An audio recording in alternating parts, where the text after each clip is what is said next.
متعب الحربي مهم في الاهلي وفي اي نادي سعودي ايا كان المبلغ اللي راح يندفع فيه. الاخبار لا زالت تطلع عن متعب الحربي واهتمام الانديه فيه، ومتعب اضافه كبيره لاي نادي. هو ظهير ايسر سعودي عمره 23 سنه بس، يمتلك كل المقومات اللي تخليه يكون ظهير ناجح. تبغى منه ناحيه دفاعيه، متعب الحربي اكثر من جيد في هذه الناحيه. تبي منه الناحيه الهجوميه وهي احتياج اي نادي، متعب الحربي يمتلك علامه كامله في الناحيه الهجوميه. ما شاء الله تبارك الله، لياقه عاليه يمتلكها اللاعب. في الدقيقه 99 قادر يفك لك سبرنت ولا بولت يا صاحبي. ما شاء الله تبارك الله، سريع متعب الحربي، جودته بالكوره عاليه جدا، وهي احد اهم خصائص اي ظهير موجود في الساحه، وهي احتياج لاي نادي ممكن يتواجد فيه. واعرف ناحيه الاصابات ممكن يتكلم عنها البعض، متعب الحربي في الجزء الأخير من الموسم شارك في جميع المباريات سواء مع المنتخب والشباب، وقدم ظهور أكثر من جيد. شخصيا استغرب ان في أسماء مثل كاديش يندفع فيها 60 مليون وأكثر، ولاعب مثل متعب الحربي يمتلك كل المقومات اللي تخليه ينجح، ويجيك شخص يقول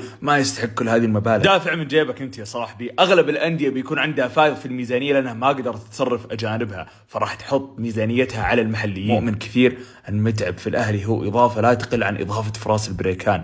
جودتك في المحليين بترتفع كثير. فراس متعب ياه بس لو تسير. عموما من هنا لذاك الوقت لو أي خبر نزل أكيد راح تلقاه في حسابي بإذن الله. لذلك خليك قريب، اعطيني رأيك بالتعليقات وصلي